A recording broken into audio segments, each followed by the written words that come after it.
Fabulous. And yeah, then we'll get started. So welcome to this special Rebecca's Room today to talk about the 7 principles of leadership that we bring into my Beyond Limits program that I've been running both in-house and as open programs over the last 12 to 18 months. And I'm about to launch, or have launched, my September-October intake for this year for peer group coaching all around leadership. So I am going to, towards the end of today, just share a little bit with you about that program and invite you to have a look at it for yourself if that's something you're interested in. There is no hard sell here. There is no funnel.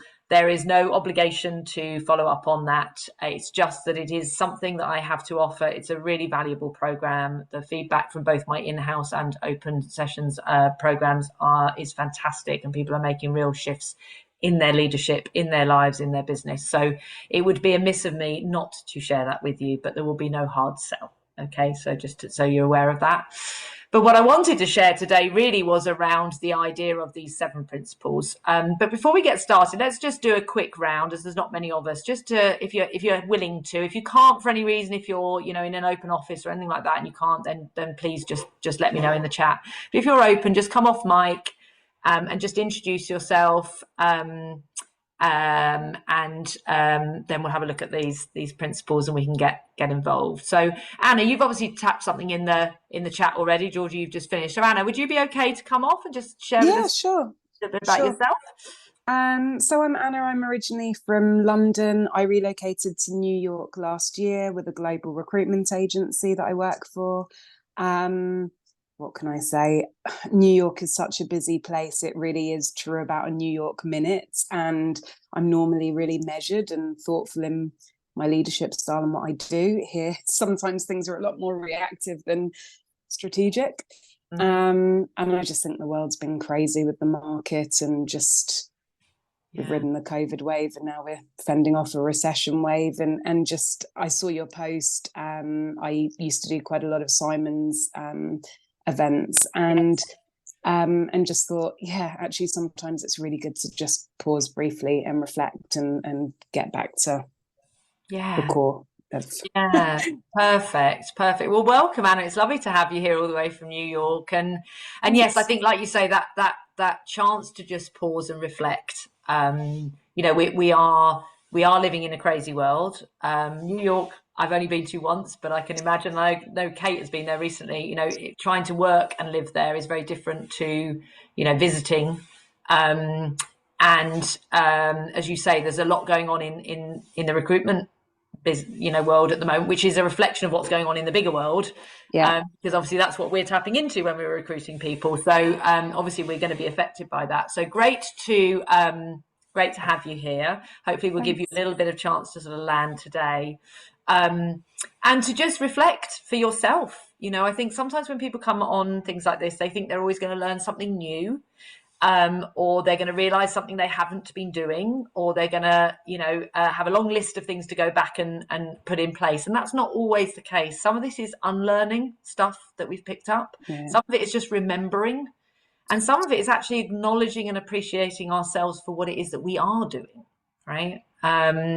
So take a breath, come out of that crazy world for a second and just land here with us, and let's gently spend some time looking at those principles and how they apply to you and what might be helpful for you, Anna.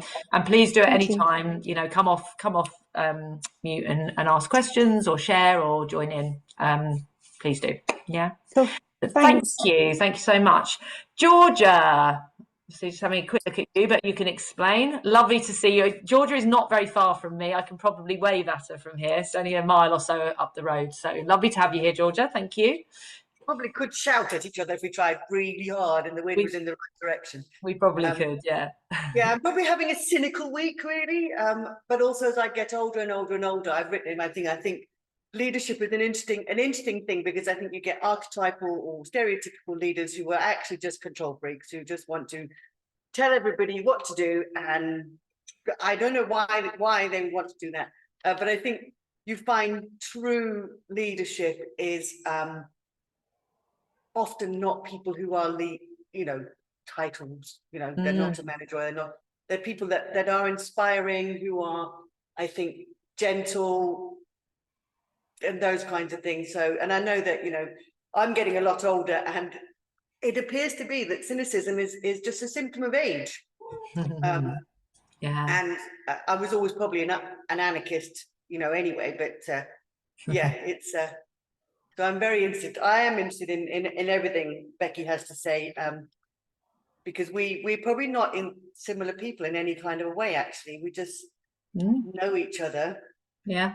Usually through our children. Very interesting story, that one. But Yeah. but we became friends through some sort of weird adversity, didn't we? I guess. Yes, we did. Yes. Many years ago. But yes, great to have you here. And you know what? I love what you've shared there, Georgia, around those archetype leaders, because one of the things, and when we look at the principles, this comes in, is that leader is not a title. And often we are, as you said rightly so, we see leaders throughout the world who don't have that title, who just step up naturally into that position. So that's one thing to be aware of. We can all be leaders in our own way. And also then, as you said, often people who have the title of leader are trying to, or naturally fall into, some of these archetypal stereotypical leaders that we've known. Sorry, my cat is joining in. And actually that's being challenged right now as a different style of leadership, and how effectively we can lead from other strengths and other behaviors and other ways of being. So I think that's really, really fascinating, that what you've shared there. So thank you. Kate, hi. Are you able to speak, or I know you've got other stuff going on? So please just say no if you can't speak in the chat. Hello. Hi. No, I can speak. It's chaos here. My not only am I working, but my son is about to enroll in college and can't find his GCSE result. So that's why my camera's off. But I am here and I am listening. Yes. So I have known Rebecca for more years than I care to admit to. My thoughts on leadership are sort of echoed in what you said a little bit, in that just because you're good at your job doesn't mean you're a good leader or a good manager. And it often seems to be the way that you get that progression because you're good at your job. And I think there may be some people who aren't necessarily the best at the job, but they're great leaders and they're inspiring. And for me, a leader needs to motivate me, and I need to motivate them. It's a two-way thing. So yeah, that's my initial thoughts. Yeah, lovely. Thank you, Kate. And if you need to rush off to find GCSE results, we'll understand.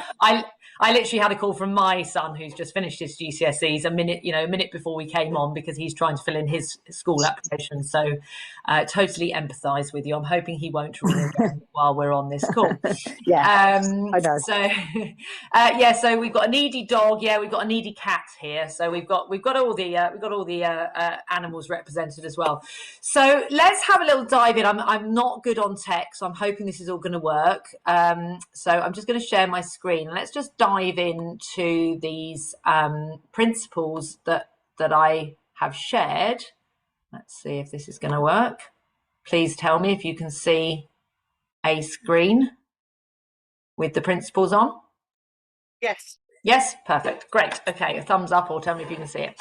Okay, so I think to dive straight into these, and these are not an exhaustive list, by the way, and this is something else that anyone who's done any work with me or heard me speak before will know, is I don't have a prescription for leadership, and I quite balk at the idea that anybody does, actually, because that's how we end up in these stereotypical, archetypal, I must be this to be a good leader, and it's not how I work, right? My invitation is, how do we step up into leadership? And that's going to look very different for very different people.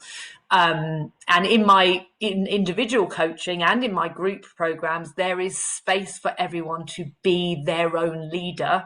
They don't have to fit into a box. So these principles are not exhaustive, and we could probably come up with many, many more. But these were something that I wanted to create as a kind of a guiding structure for people that I was taking through the leadership program. So the first one is, to be a leader, you must first lead yourself. And this speaks to what we've just been talking about, right? Is that leader is not by definition, and it is not by title. We are all leaders of our own lives, right? We are all leader of our own, in families, in communities, in teams, in hobbies, in business, in any area of our life. So we are all leaders, and to do that, we tend to focus in a lot of training and coaching and reading and books and all that sort of thing on how to lead other people. So one of the first things that we look at in this program is actually thinking about how we lead ourselves. Okay, so I just want you to all reflect on this in a minute with a sentence. If you've got pen and paper there, I just want you to think and just write down, and there's no right or wrong. So this is just your initial thoughts. I like to say about like sort of subconscious, conscious writing is just whatever comes into your head is. To be a leader, I lead myself by, and then just put whatever finishes that sentence for you, okay? Without that need to be right or wrong, or if it to be perfect, just to be a leader, I lead myself by, and just what comes up for you. And we're just going to do a bit of sharing and see what comes out of that. So when you finished your sentence, just literally write it down, no editing, and then whoever's willing to share, just come off mute and share, and we'll see where we go with it.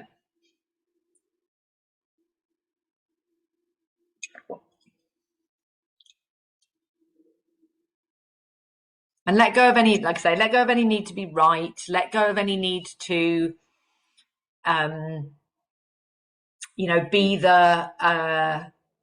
be the first, be the last, be the person who's got the best answer, right? It's just really just coming from a place of, I think if I was going to think about leading myself, what's that mean to me? Yeah, who's willing to share? Georgia. So I said by being honest and keeping going. Okay. What do you mean by keeping going? So by not falling into a depth of despair when things don't go right, but just to keep going despite it all being shit or all being wrong, or I occasionally swear as well.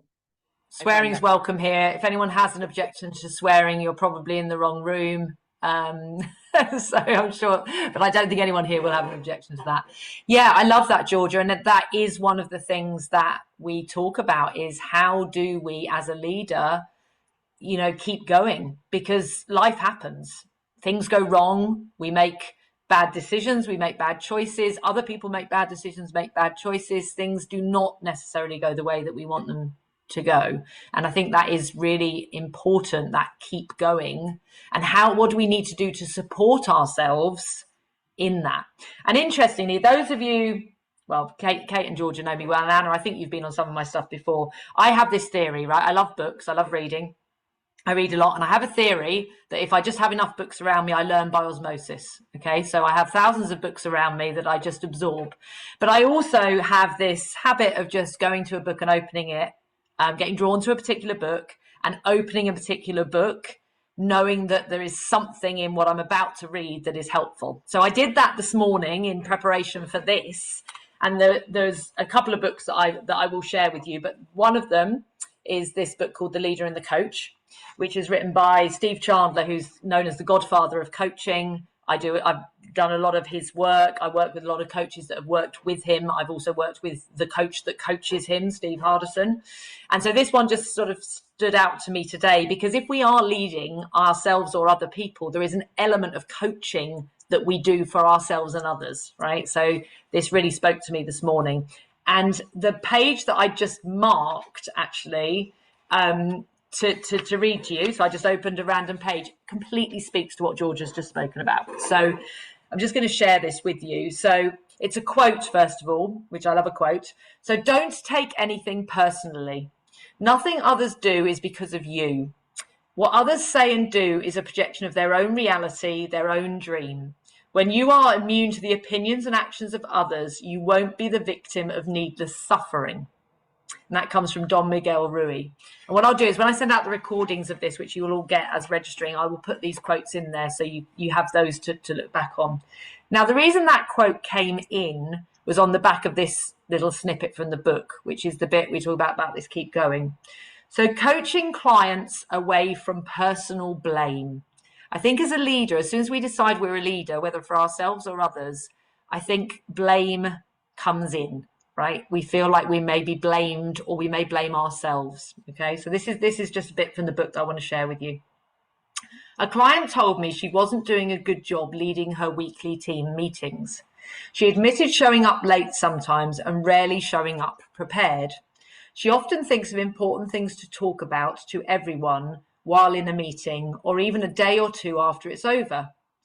What's wrong with me, she asks. And hands up, and Georgia and Kate will know this because they have conversations with me. That is a question that I ask myself a lot, and a lot of my clients will bring to me, is what's wrong with me, right? Why am I so disorganized? In the past, I might have jumped into exploring that question. So this is Steve Chandler talking about how he coaches people. In the past, I might have jumped right into exploring that question. I might have put on my amateur psychologist cap and asked about her history, her childhood, or tried to unearth some subconscious reward she might be getting from being late and unprepared. Then we tried to find out what's wrong with her personally and see if there was a chance we could fix it. But now I invited her to look at her system for meeting preparation. The problem is her system for meeting preparation, not her psychological health. So first, we will explore how the current system is perfect for the results it's getting, her uneven performance in leading meetings. Then we'll look at what kind of system she could put in to get the results she wants. For example, before each meeting, she could set aside at least half an hour to create the agenda and make notes on what needs to be on it. And with that prep time, she'd never be scrambling around at the last minute, be unprepared and show up late. And this is something that we bring into the programs, this is not a chance to, like say, take on that blame. What's wrong with me? What do I need to fix and change? It's actually looking at what we are doing and how we're being with that doing that allows us to keep getting the results that we're seeing. So that idea of, while I believe I'm disorganized and I buy into that story, rather than dig into why that story exists, it's like if I just change that and become the leader who's organized and prepared for meetings, I get different results straight away. Yeah. So as I say, always when I go to a book, it has what I need in it. So I'll share that in the recording as well. Anna, what did you write down for your sentence there, Diane? Let's just get a share from you, or what you heard in what I just shared then. Yeah, I really love that, because I do tend to overinterpret and read into things of what people are thinking or whatever, when actually, sometimes it's not as deep as that at all. I wrote, to be a leader, I lead myself by being authentic, doing what I feel and think is right to carve out the route forward and cutting through the noise. Oh, beautiful. What a beautiful definition. Is that something that you share with people? Yeah, I'm quite vocal in that I've gone from the corporate world to the sort of startup private equity world back to the corporate world, which drives me insane. And I quite frequently point out how we might want to be a bit agile and do things differently and be a bit more competitive. And I'm not afraid to say that. Sometimes it falls on deaf ears, but I can't not. Okay. I'm that kind of person. Yeah, and that's okay. Like we say, if deaf ears are there, that's not our responsibility, right? It doesn't stop us sharing. I'd love if you could type that definition into the chat for me, because that's a beautiful definition. And my invitation to you is to really not just speak that in your, but actually own that definition. You know, Mhm. have that written down somewhere, because that's a reminder for you of how you create yourself as a leader in any situation. Yeah. And apply it to what we've just shared about, okay, how from that place do I create systems that support that for me? Yeah. Yeah. I'm not good at that bit. Right. Okay, great. Okay. So there's a little way that you can lead yourself a little bit, is okay, I can now hear that I get this, who I need to be. I now need to work on the systems to allow me to be that, right? Yeah. Making it easy for us. Dan and Chip Heath, in a great book called Switch, When Change is Difficult, talk about clearing the path. How do we make it easy for ourselves to make the changes we want to make? So by having your definition really clear, and then having some systems in place that allow you to then actually do that, you're clearing your path to better leadership. Cool. And this is in this program, the pace at which I want to see people change their leadership, right? Because they think it's something like over there and big and, like you say, deep and all of that. There are some really quick, easy wins that can have us show up in leadership really, really effectively, really quickly, right? And this I can see as one for you, Anna, is okay, I now see that.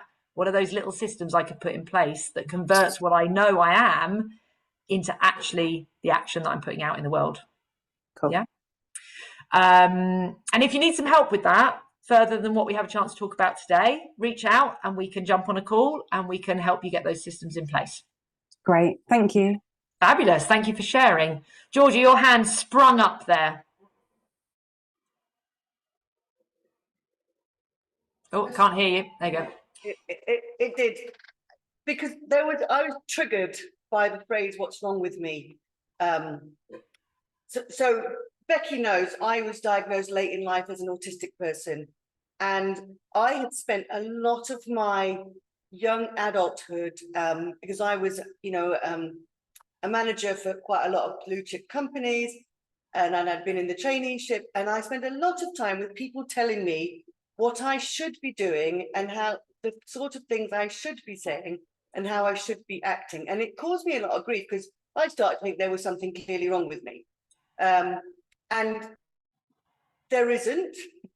I just do think differently. And to be diagnosed as autistic was wonderfully liberating, in the sense that I could go, actually, it's not about what's wrong with me. I think what the question is what can I do in particular situations to either make it better or make it work with my style.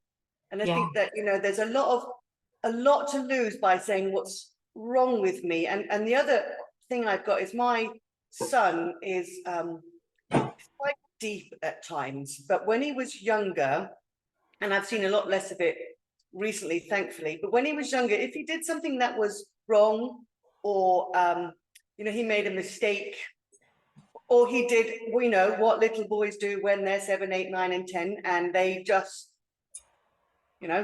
set fire to something in the woods, or something that really could get them into some trouble. And he used to beat himself up, and he used to punch himself, and he used to say awful things like, I don't know what's wrong with me, I want to kill myself, I wish I, horrible, horrible things. And the answer is, it's nothing to do. That is a normal behavior. Please tell me everyone's 8-year-old son or children do things that would be possibly ill-advised, but which are done out of curiosity or something else. And spend a lot of time trying to say, it's not about what's wrong with you. It's about, like you said, it's about the processes. It's about perhaps thinking beforehand and being confident in yourself and stuff, because it used to it tears me up to hear people say, what's wrong with me? Yeah, absolutely. You do wonder what the hell is wrong with you. It's like that. Yeah, it's an expression that is used quite a lot, isn't it? That kind of glibly gets thrown around and yet lands with people in different ways. And I think, as you said there, we're all unique, whatever that might look like, autism, dyslexia, just some of our traits that we have is actually, it's finding ways to work with them, rather than trying to uncover what's wrong with us. And I think something else that's helpful in that, and this might seem obvious, but I'm going to say it because perhaps it isn't, is also separating our true self from behaviors and traits that we have. We tend to take them on as whole identities, and actually they are just, you know, a behavior or a trait or something that we've done doesn't make it about all of us. And a great coach, Jen, that I worked with on a recent workshop, had this idea of actually helping us to identify that by sharing a part of me. So rather than it being there's something wrong with me, or I am always late, or I am inconsiderate of other people, or I am scared, or any of those feelings, is we can actually make it a part of me. So a part of me was really curious about what setting fire to this would do in the wood. A part of me, it's not the whole me, right? So using that idea of a part of me can allow us to separate it from the whole of us, which can have us go down the what is wrong with me. Yeah. So those are some other helpful distinctions here. And obviously, again, this is something that we would dive much more into in the program, is those, what are our unique ways of being? How can we recreate them with consciousness, which is the second principle here? So with awareness and consciousness, how do we create ourselves with all of our unique skills, attributes, behaviors in a way that we can build our leadership and support it with systems and strategies that enable us to show up and be our best leaders? Now, interesting, actually, because Georgie, you said, and this was not planned at all, I just have this here with me because it happened this morning, you saying about, you know, being diagnosed. My son, my youngest son, Patrick, has just been diagnosed with dyslexia, and he's having some tutoring to help him with that. And here is, and I'll read it to you in case you can't see it, but this is like a script that she did for him this morning to help him with his writing. And it's really funny because when she was sharing it with me, I was like, oh my gosh, this is what I talk to my people about when I'm coaching them either in this program or one-to-one, is she was talking about in his writing, choosing words carefully, right? So again, this consciousness that we're talking about in this second principle. And that, again, it's not that there's anything wrong with him if he doesn't know the words, if he hasn't had the strategies or the tools or practices to find those words. Yeah, so she was talking about using a thesaurus so that he could take a word that he has and then make it something else, right? Real great lesson for life. When we're struggling to find something that we need to articulate or share with someone, what tools are available to us? A program like this, a community, books, etc., where we can actually go and find this information. We don't have to reinvent the wheel every time, right? She also talked, the second point on here was about success criteria, setting ourselves success criteria. And one of the things she did on the back of here was giving him a guide as to what makes a good sentence, doing the prep, putting the systems in place. What makes a good sentence? What word choices? How can we do the paragraphs? Exactly the same as I just shared from that book. How do I create preparation to go into a meeting in a way that's going to create success, right? And if we have that, I know you talked about that, if we have that system in place, we just pick it up each time and we use it again and again and again. And then it becomes habitual, and we don't actually have to go and get that, but we know what it is. So it's building those success criteria. And then the last one that she put in here was, you know, believe in yourself, right? Part of the reason that Patrick's struggling is that he, because he hasn't always been, it's not always been supported with the systems and the way that he works, he's lost some confidence in himself. And again, you know, George's thing about keep going. Often as leaders, you know, we lose confidence because things don't always go how we want, or we get feedback from other people that has us question. And one of the things that I will always want to do is bring people back to being their own unique leader, looking at with awareness at what has occurred and why, and always coming back to, we can believe in ourselves. Because with that awareness, with those consciousness, with those systems, with those success criteria, tools, whatever it is we need, we will always be able to achieve it. Often what happens is those things disappear, or we forget to go and tap into them. Yeah. So it was totally unplanned, but that's exactly what she was going through with my son this morning. So we brought into there a little bit the second principle, which is leadership is built with consciousness. So this again is consciousness is a really active awareness of ourselves, of situations, of others. It's not just a term. It's like really creating that every day. How do I bring consciousness into everything that I do? Because from there, I can choose what I'm going to do, who I'm going to be. So that is something that we practice. And again, part of this program really is about practicing and relearning. Okay, so that's the second principle. So bringing yourself into everything that you do. So this principle for me is something that often gets lost. This is bringing our whole self into everything that we do. You know, I work with human beings who happen to run a recruitment business or happen to run a consultancy or work in a PR and comms team, or they're a coach, right? That is something that they do, but they are also a mother, or they run a local community project, or they volunteer and are part of a bigger team, creating or supporting a soup kitchen, right? Everything that we do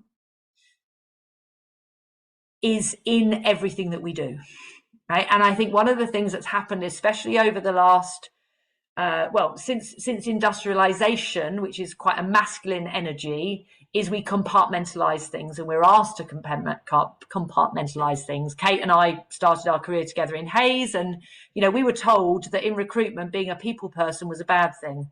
We were told that wearing our heart on our sleeve was a bad thing. We were told that bringing ourselves into what we did was a bad thing, right? That's been sort of taught into us. And I'm going to strip all of that out, because I want to bring all of you into your leadership, into everything that you do. So that's our third principle of that. Okay, passion is energy.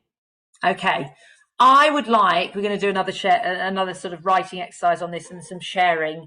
I would like you to write down, to think about this and put, where does my energy come from? What am I passionate about? And again, without thinking too much about this, just write down the first few things that come into your mind. So where does my energy come from?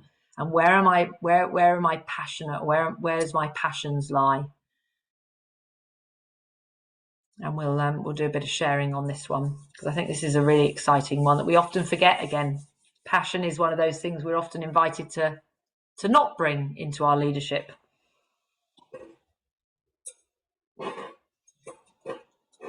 And again, whoever wants to share, I'm not going to force anyone to share, but whoever wants to share has something. If you could raise your hand and we'll have a share. If you haven't shared already and you'd like to, please do.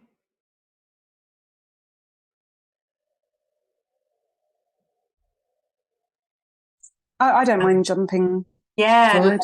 Thank you, Anna. So I'd say my energy is twofold. On the one hand, it comes from being really conscious of sleeping well, eating well, exercising, so that at baseline I've got kind of optimal energy. I read this thing recently about never drinking alcohol after like 7 o'clock or 3 hours before you go to bed. And we all know that horrible feeling where you then have an awful night's sleep and then it kind of ruins the next day, although 7 o'clock is a really difficult cut-off point. But so I think it's half that, and then half just energy from whether it's going on holiday and seeing a beautiful view, or the buzz of getting off the train in Grand Central, or the enthusiasm. I don't know, tomorrow's my kids' first day back at school. I know they'll jump off the bus, hopefully, full of life and really happy that they've had a great first day back at school. So that for me is the energy piece. It's half inner, half sort of outer. And then in terms of passion, this sounds really trite, but I'm just passionate about people. I've been on vacation for 2 weeks. Yesterday was my first day in the office, and like 100 people were like, can we grab a coffee today? You know, and you obviously, I had a shed load of things to do, but I just love that, where people, I suppose partly it's that recognition and feeling that it's great that people see you as somebody that they want to talk to or chew your ear if they've got a bit of a client problem or whatever it might be. Love it. And I mean, isn't it ridiculous, that we were told many years ago that if we were in recruitment, we're not people persons. when everything we do is interconnected with other people, in our teams, in our clients, in our candidates. It's the most thing we need to be in our roles, I believe. One of the things that we delve into in the program is really then those passions and that energy is learning to harness it in a way that enhances our own personal leadership and also then our leadership of other people, right? So and again, you said about being really conscious of it, is actually how can we bring some of that passion that we might see as being out here somewhere and over here and not related? How do we bring that in? Because people love stories, people love getting things from the heart, right? So often bringing in an example like I did just then with my son and something he's learning actually lands with people in a way that perhaps if I talked about it as being like a model that I've learned from some book or some program, doesn't quite hit with people, right? Yeah.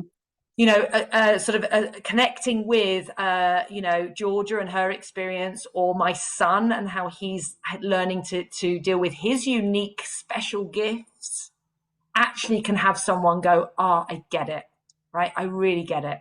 And it's funny, actually, because although I didn't have this book this morning, it's come up a couple of times. That book by, I mentioned earlier, Switch by Dan and Chip Heath, another thing they talk about is if you want to make change, you've got to hit the heart of people, right? Mm-hmm. Change comes from there. It comes from an emotional response to something, right? And that's something that I think has really been missing from leadership, because we've been told we operate from here up, right? This bit doesn't matter, okay?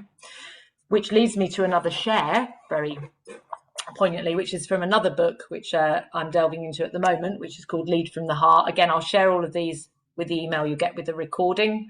And again, I turn to a page that is very apt, if I can find it again. Here we go.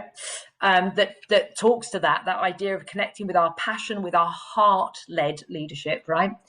We have been led to believe the mind is the highest form of intelligence possible, and rarely think to consult the heart as we work to motivate people to perform as leaders. We've groomed our leaders to be intellectual, to subordinate feeling, and to purposefully marginalize their hearts. But this mind-driven belief system is flawed. It disconnects leaders from the people they lead and profoundly limits their effectiveness. This because emotions are an innate and human quality found in all people. Emotional energy is the true motivation of the human spirit. It's the force of life. Emotions create action. I love that line. Emotions create action. And with positive emotion, people are virtually limitless in what they can achieve. I just love that. And this is something that I'm seeing with a lot of the people that I'm working with and leaders at the moment, is they're missing that. They're missing that connection, that emotion creates the action, and they're banging their heads against a brick wall in the doing and the intellect and the why don't they get this, and they're not connecting with the person's heart that is actually what will drive what they're trying to change, their belief system, their desire, their emotional connection to make that change, right? And that can be money orientated. Anna, I still work with a lot of recruitment companies who are very outcome focused and commission focused. You can connect it still to that, but money in itself is just energy, right? It's just another form of energy, and people don't just want money. It's what their emotional connection to what money does for them, right? And that's the bit we need to connect with. Yeah, I find that really extreme in the US. People don't share personal stuff, or, it is very transactional. But interestingly, the feedback I get from candidates and clients is they really enjoy talking to a human person, and someone that slows it down and takes a little bit more than 10 seconds to. Yeah. And that's something that is to notice. This is this consciousness, right? And to not get drawn into what everybody else is doing. Okay, so in America, there's this trend where we don't really talk about personal stuff and we don't really talk about that. And yet the feedback I'm getting from people and the action I'm seeing from them is exactly that they want that.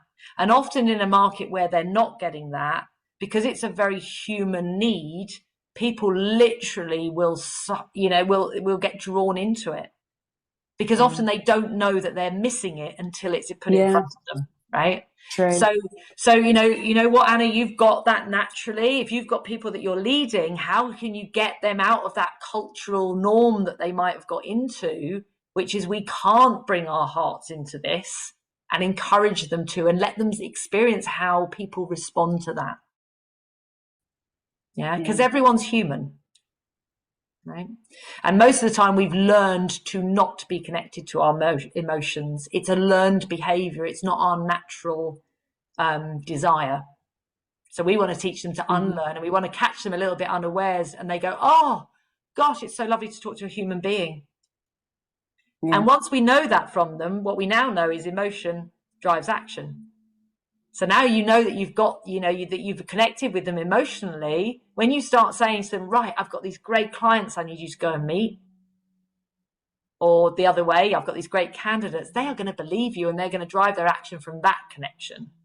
Yeah. Rather than any intellectual reason or any intellectual trickery that we might have up our sleeves to get them to do it. So I think there's a lot in there for you, Anna, and I'm sure for Georgia and Kate as well. But yeah, thank you for sharing that. Okay, so let's whiz through these, and then we'll open up for some questions, and I'll just run through what the program is as well. So I'm conscious that the hour is nearly up. So focus on what excites you. So this again is a lead on from Passion is Energy. And again, this is relearning, right? Georgia did a program with me a few years ago called Evolve, where we really talked about what made us weird as a kid. What did we love as a kid? What things got us really excited as a child? Any of us who've got children, teenagers slightly different, because they're learning how to be adults and, lose all the wonder of the world. But young children just wander around the world going, oh, that's so exciting. Oh, that's so exciting, right? And sometimes, oh, that's really scary, right? So fear is something that, we talk about within this program as well, getting past our fears to be able to get to what excites us, right? But again, as an adult, we almost have to relearn the idea of excitement and wonder. So that's something that we will talk on, and focusing on it, allowing it. So this excites me. Do you know what? I'm going to do that. Rather than this long list of things I think I should do, I'm actually going to go and look at the thing that excites me and see what happens when I do that. A lot of what we do within the coaching container as a group or in one-to-one is I get people to realize that they can play with this. Life is very serious a lot of the time. We don't feel we can play. It's like, what would happen if you did just for a week? Rather than doing your list of things you have to do everything that really excites you or turns you on or lights you up, and just see what happens. See what's different, right? The world won't stop turning, but you might find that something else happens that we can't even see yet. And this is beyond limits. We can see beyond, we start seeing beyond what we intellectually can imagine. But we have to give it a chance. We have to play. It's like children learning to walk, right? They don't think they can walk when they're sat on the floor as a little, pre-walking toddler, right? They have to kind of try it and fail and try it and fail and try it again and try a different version of it and all the different ways. We've all had children who've done different versions of how they get to walking. They all end up walking in the end, but they play with all these different ways of getting there, and they're happy. They're excited by it. Yeah. So it's focusing on what excites you. Be open to receiving. This, again, as leaders, I think is a really key relearn or unlearn, depending on how you look at it, is a lot of the time, once we get into leadership, particularly if it's a title that's given to us, but also when we choose to be a leader, is we decide that we should know everything. We decide that we are no longer able to receive anything, right? Either support, help, compassion, time out, care.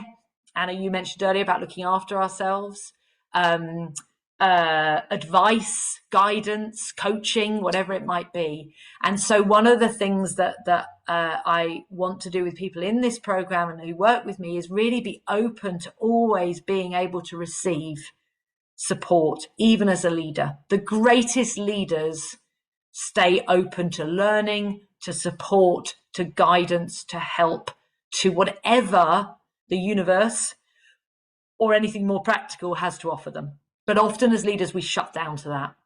Can anyone relate to that? Has anyone got an experience or an example of that? Or is that landing with you a certain way, bringing up a question that you'd like to share about being open to receiving? just come off mute and talk if there is anything. No?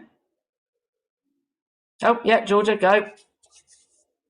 I think it's actually very scary to be open to receiving, because you have to take on somebody else's viewpoint potentially, or you have to consider stuff. And I think that can be very frightening. And I certainly know that you see people who just aren't.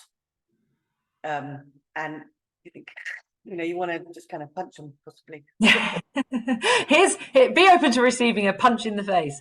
Yeah, and I think a lot of leaders, we do see this. We see it playing out in our political systems. We see it playing out in our companies, big companies, big corporates. We see it playing out closer to home. We see it playing out in ourselves, right? And also anything that we see out in the world. One of the things in this program and working with me is I do call people out on their bullshit, right? I call myself out on my bullshit quite a lot, and I've got great people around me, Georgia and Kate being two of those people who are quite good at calling me out on my bullshit as well, right? Is being open to seeing that what we might see in other people, like they're not very open-minded, they're not good at receiving advice, or any of those, actually is often a reflection of our own inability to, right? The being open to receiving, as Georgia said, there can be quite challenging and frightening, because sometimes we're going to hear stuff that we don't want to hear, right? But that is a sign of a great leader. It doesn't mean that we then have to do everything that everybody else says. It doesn't mean that we have to accept what everyone else says as truth. We can still step up into our leadership and make clear decisions that may or may not be right, because we have no guarantee that any decision we make is the right one, in the same way we have no way of knowing that any decision we make is the wrong one. But being a great leader is being able to make a decision, but being open to receiving support, help, guidance, advice, contrary opinions is part of being a great leader. And as Georgia says, we can look around the world and see great examples of where that doesn't happen. Yeah. So there's lots to dig into there. And I love what Georgia shared there. Sometimes these things are literally frightening. They're frightening to see in other people, but they're also frightening to see in ourselves sometimes. And this is where a whole bunch of kindness and compassion needs to come in this work, so that we don't end up back where we started, where we start doing that, what's wrong with me? This has to be done with kindness, compassion, and lacking in judgment of ourselves or others to enable us to receive and do something helpful with it. Yeah. And then the final one on here is to thrive, we must be connected. I just happened to be on LinkedIn just before I came on today, and someone was sharing a great post, actually, and I'll try and tag it as well in what I share with you afterwards, about loneliness, which I think is a really natural, a really prevalent challenge in our society right now, is loneliness, with entrepreneurs, with leaders, with people in general, right? We're all becoming very disconnected in many ways, and some of that is a result of COVID and what we've gone through in the last few years, but some of that is actually just technology, distance, fear, lots of things, right? And we don't thrive well as human beings when we're not connected. Okay, now there are individual versions of that, people who don't need to be connected all the time, people who don't need to be connected by technology or in person. They're all different variations of that. So it's not a one thing fits all, but my belief is, for all of us to thrive, we need to be connected with ourselves and with other people. So one of the things in this that's great about this program is that idea of community. So within the program, you have a peer group that you are going to become connected to, who you can get support from, help from, be open to receiving other points of view, other examples, other industries, lots of stories, lots of heartfelt stuff that they're going to bring, right? And then, of course, you're then plugged into a whole other network of connections through those people. I've seen some fantastic collaborations, support within these programs where people are connecting with people they wouldn't normally be connected to, and the magic that happens in those connections you can't replicate really, and has people show up and thrive. So those are the 7 principles. Anyone got any questions or any feedback on that? And I'm just going to whiz through a little bit about what the program is. But yeah, any feedback, insights, questions? Anna? No, I think they're all great. I think there's Yeah. nothing there that I wouldn't wholeheartedly agree with. So Fabulous. And that's often the thing here. It's not, like I say, it's not rocket science. It's not that you're going to come in here and go, oh my God, I've never thought about that, or that doesn't seem possible for me, you know. And that's the other thing that I spent quite a lot of time putting these principles together, is I didn't want it to seem unachievable for anybody, right? You know, often when you see these sort of leadership principles, or this is how you make a good leader, they seem so far away from where you are that you kind of go, I can't even, that's not me. That's those other leaders over there, right? Those other people. Yeah. So I wanted this to be something that was really accessible to people. Yeah. So fabulous. Yeah, go on, Anna. I was just going to say, I think particularly being a woman in a very male sort of industry, some of the connection and just those wearing your heart on the sleeve can be a bit alien, and you know, yeah, being that way when a lot of people around you aren't. But yeah. So that talks nicely to this slide, right? Which is, those can be fears that we don't face, right? You know, the fear of showing up in a way that seems like a little bit alien to the environment that we're in, right? But actually that can then become our limit. And when we're not showing up as all those things we've talked about, fully as ourselves, with all our passion and energy, we're limiting not just what we can achieve, but what our teams can achieve, and the ripple effect we can have out in the world. Yeah, a bit like I was saying there about sharing that heart-led leadership in a society that's not used to it. That becomes a limit if we're not willing to kind of share it. And actually it becomes limitless possibility once we do. Yeah, so that's one of the things. So fantastic. Thank you, Anna, for sharing that. I think Kate's had to drop off. So the Beyond Limits leadership really looks at what if you were to go beyond, and what if there were no limits? So if we were to go beyond everything that we've already learned, what you already know, so this idea of intellect, right? What you believe, go beyond your own bullshit. So as I say, there's always an invitation in my work to go beyond your own bullshit, those stories and limiting beliefs that keep us small. So you'll always be challenged on that. And what, you know, as I say, what you believe are your own limits, right? It's even having the idea of a limit limits you. Yeah. And then what if there were no limits? If we can strip all that away in terms of who you are, then what would be possible? And this is the other thing that we look at, is if we took away all of those ideas of limits, what could be possible for you, for your business, or your, you know, the business you're in, the business you're running, the business you want to create, right? For your life. So again, because I work with human beings, the work that we do within this isn't limited to business or career or entrepreneurship. It's your whole life. What if we took away the idea of limits from our whole life? What would be possible? What can you do? So if we stop limiting ourselves, what can we actually do? And who you can be. So we talk a lot in here about being. Who do I need to be the person that can go beyond my limits? What does that look like? Is it systems? Is it challenging some of my beliefs? Is it being open to receiving help? Is it using tools? And we just get past all those if, buts, or maybes that hold us back. Yeah. It is a program we're launching properly in October, but in September we've got some early bird sessions happening for anyone who signs up early. It's a supportive peer group and community, maximum of 12 people in each program. Normally it's about eight or nine normally, but up to about 12 is the maximum that I will go to. So it's a small supportive peer group. 6 months of leadership development in a very different way, in a very unique way, I believe. And feedback has been it's one of the best on the market. Like I said to you earlier, the results and shifts and transformations I'm seeing within all my groups, both in-house and open, are incredible. It's for current or future leaders from any industry, or for anyone who wants to step up into their leadership in whatever way that is, right? So again, it's not you have to be a leader. Monthly group coaching sessions. So we have monthly groups of coaching sessions. You get some individual coaching sessions as part of that program.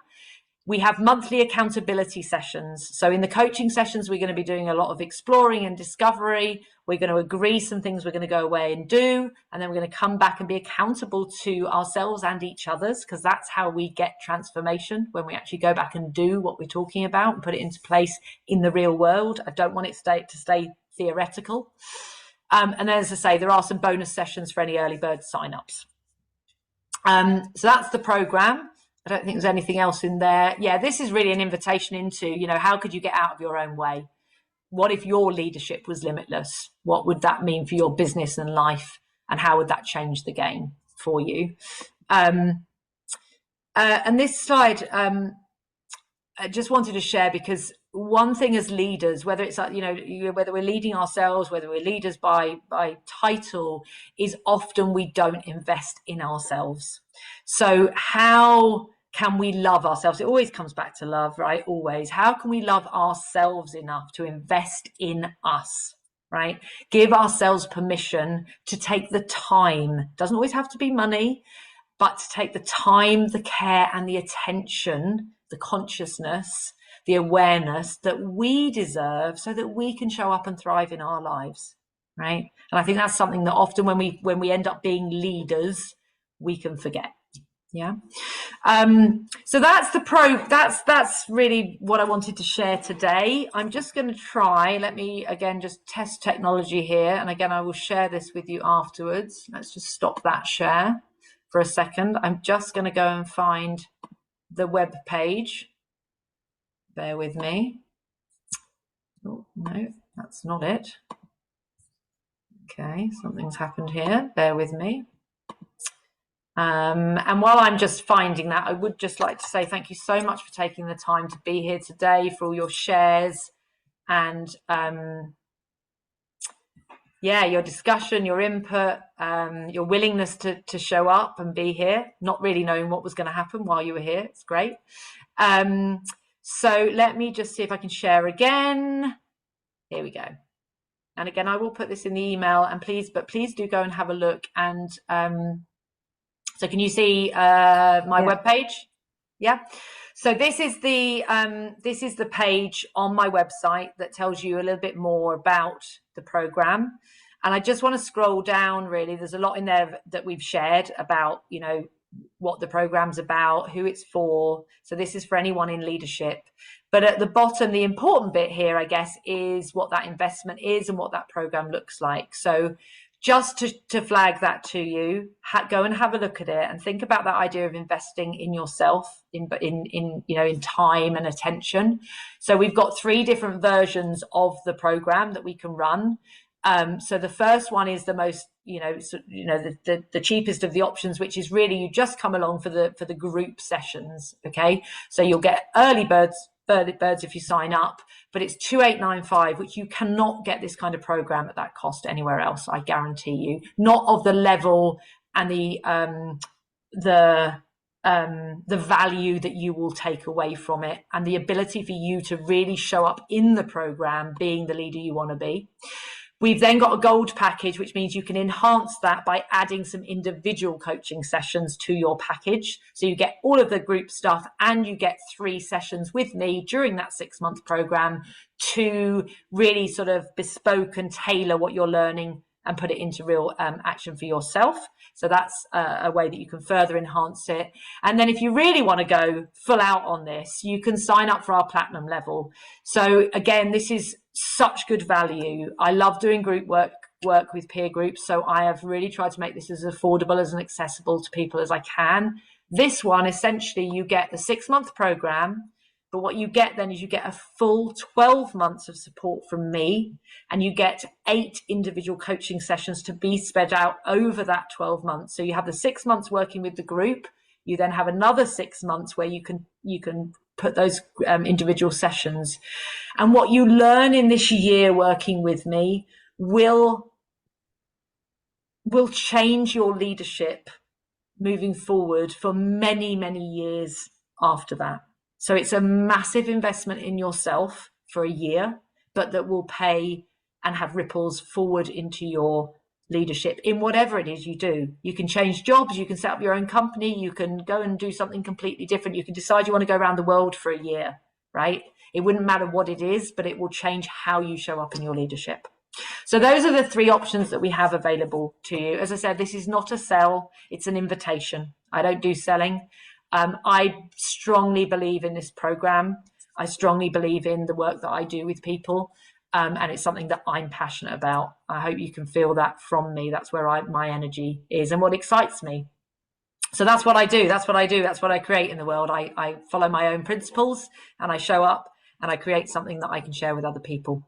So please do go and have a look on the website and have a look at that. If there is anything you need to know, anything you want to ask, if you've got time now, stay and you can ask now, or drop me a note and we can explore that differently. If you want to sign up, if you're like, yeah, I'm all in, that's me, that's what I want, then we can do that too. So, but yes, I want to say thank you for joining me today and taking time out. Is there anything anyone has a question right now or anything you want to share? I've got to jump, but I just wanted to say thank you so much. That was really great, Rebecca. My pleasure, and lovely to see you, Anna. And yes, like I said, if you want to talk about anything, drop me a note. Perfect. We can do another call. Thanks. Lovely Have a good you. afternoon. Have enjoyed New York. See you Thanks. later. Take Bye. care. Bye. Bye.